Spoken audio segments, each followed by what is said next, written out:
आज का part 4 video होगा। तो आज का टॉपिक है कि अतीत के बारे में हम कैसे जानेंगे। अतीत मतलब पहले के इतिहास के बारे में आप कैसे जानते हैं, कैसे आपको पता चलेगा। तो सबसे पहली जानकारी जो है अतीत के पुस्तकों से। किससे जानकारी मिलेगी? अतीत के पुस्तकों से, मतलब जो पुराने जमाने में किताब लिखी गई उससे जानकारी मिलेगा।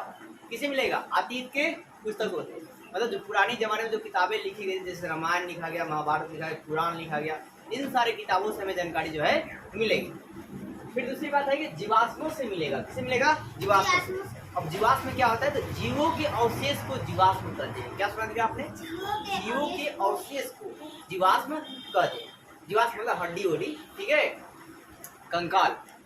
अब आगे देखो, यहाँ पर हमने बताया कि अतीत के बारे में जानकारी हमें किससे मिलती है? तो अतीत के पुस्तकों से मिलती है, जैसे रामायण से, पुराण से, महाभारत से, ठीक है, महाकाव्य से, ठीक है, अनेकों चीज मिलती है। फिर आपका है क्या? जीवाश्मों से भी जानकारी मिलती है। जीवाश्म किससे कहते हैं? तो जीवों के अवशेष को जीवाश्म कहते हैं। एग्जाम्पल है क्या जी? कंकाल।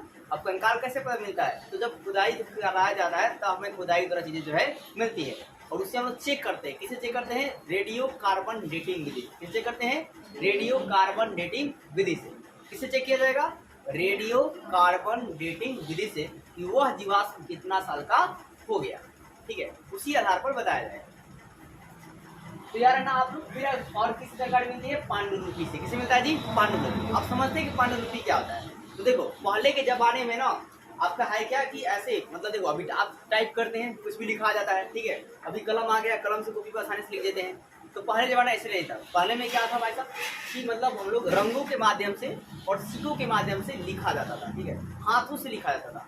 तो हाथ से लिखी गई जो भी रचनाएं होती है ना उसे ही पांडुलिपि कहते हैं। क्या बोलते हैं? पांडुलिपि कहते हैं। तो हाथ से लिखी गई, हाथ से लिखित ऋचाओं को ही पांडुलिपि कहा जाता है। तो ये बात यहाँ पर लिखा गया कि हाथ से लिखी गई पुस्तकों को पांडुलिपि कहते हैं। क्या सुनाई दिया? हाथ से लिखी गई पुस्तक को क्या बोलते हैं? पांडुलिपि कहते हैं। तो सुनाई दिया आपको? हाथ से लिखी गई पुस्तक को क्या कहा जाएगा? पांडुलिपि कहते हैं, ठीक है। अब देखो पांडुलिपि को अंग्रेजी में क्या कहते हैं? तो मैं क्या जी? मैन्यू स्क्रिप्ट कहते हैं। क्या बोलते हैं? मैन्यू स्क्रिप्ट बोलते हैं। क्या बोलते हैं? Menu script. तो पूछा जाएगा कि पांडुलिपि को अंग्रेजी में क्या कहा जाता है? तो मैन्यू स्क्रिप्ट। क्या बोलते हैं? मैन्यू स्क्रिप्ट, ठीक है, ये पीटी में पूछा गया है। अब देखो मैन्यू स्क्रिप्ट जो है कैसा शब्द है? तो लैटिन शब्द से बना है। किससे बना जी? लैटिन शब्द मेनू से बना है। किससे बना है? लैटिन शब्द मेनू से बना है, जिसका अर्थ क्या होता है? जिसका अर्थ होता है हाथ है। क्या जी? हाथ है या हाथ से निकला है। जैसे मेनू का अर्थ क्या होता है? हाथ है या हाथ से निकला हुआ है। मेनू का मतलब क्या जी? हाथ है या हाथ से निकला हुआ है। मतलब वही, यानी कि इनडायरेक्टली कहिएगा कि हाथ से लिखा हुआ है। हाथ से क्या जी? लिखा हुआ है। अब देखो एक बार आपके पास पांडुलिपि जो है वो किसका बनता था पहले? तो तार, जो आप लोग देखे हैं तार उड़ का पेड़ देखे हो, तो उसी तार को में क्या कहते हैं? तार के पत्ते को काट कर, तार का जी पत्ते को काट कर उन्हें है क्या कि मतलब कई परतों में सजाया जाता था। अलग अलग करके क्या करते थे जी? समूहों में सजाते थे। अलग अलग समूह में क्या किया जाता जी? सजाया जाता था। सजाया जाता था तो पांडुलिपि बनती। तो पांडुलिपि जो कागज जो पहले बनता था ना वो कैसे बनता था? तो तारों के पत्ते को क्या करते थे? काटते थे और उन्हें अलग अलग समूहों में क्या करते थे? सजाते थे। और उसके सजाने के बाद फिर उस पर जो लिखाई जो है चालू होती थी। अभी जो लिखवाने का काम जो है ना हर कोई नहीं करवाता था। बहुत बड़े जो राजा महाराजा हुआ करते थे वही लोग जो है इसका काम जो है करवाते थे, क्योंकि इसमें बहुत ज्यादा खर्चा भी लगता था।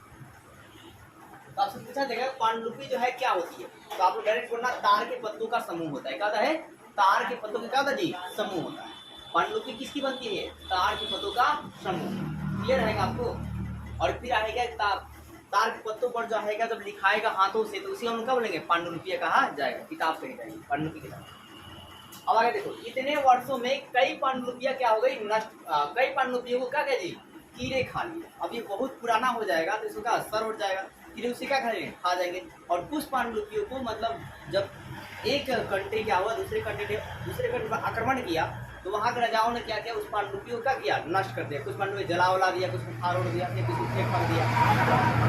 अब देखो इन पांडुलिपियों से, अब इस पांडुलिपि से हमें क्या जानकारी मिलती है? ध्यान देना। इस पांडुलिपि से धार्मिक मान्यता, ठीक है, राजाओं के जीवन और औषधि इत्यादि की जानकारी मिलती है। तो पांडुलिपि से हमें क्या जानकारी मिलता है? धार्मिक मान्यताओं की। तो हाँ, पहले जो है लोग किस धर्म को मानते थे, किसको पूजा करते, किसको पूजा नहीं करते थे, ठीक है। ईश्वर को मानते कि तो अल्लाह को मानते, किनको मानते, ठीक है, किस धर्म को मानते थे, किस धर्म को ज्यादा सपोर्ट मिलता था, ये सारी चीजें जो है आपको पांडुलिपि से जानकारी जो है मिलती है।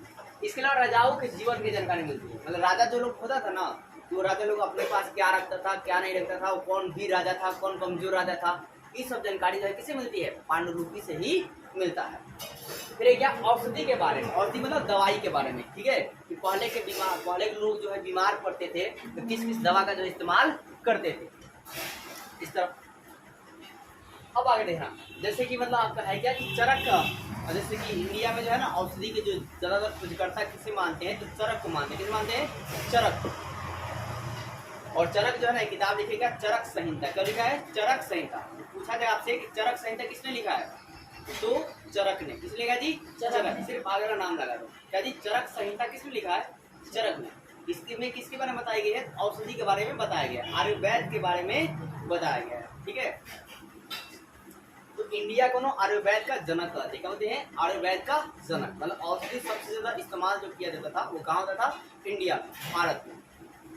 अब आपके पास एक सवाल है, मतलब जीके का, ये तो आपके इतिहास की बात हो गई।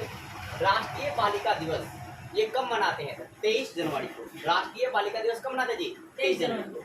अब आपको है क्या कि मतलब फिर एक और बात सुनो, गणतंत्र दिवस कब मनाते हैं? बोलो जी। 26 जनवरी को। कब मनाते हैं? गणतंत्र दिवस कब मनाते हैं? 26 जनवरी को।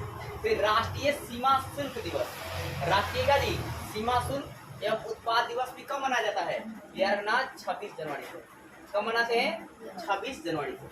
अब कमेंट करके आपको बताना है कि सर्वोदय और शहीद और कुष्ठ निवारक दिवस कब मनाते हैं। मतलब शहीद दिवस कब मनाया जाएगा, सर्वोदय दिवस कब मनाते हैं, और कुष्ठ निवारक दिवस जो है कब मनाया जाता है, ये आपको कमेंट करके बताना है।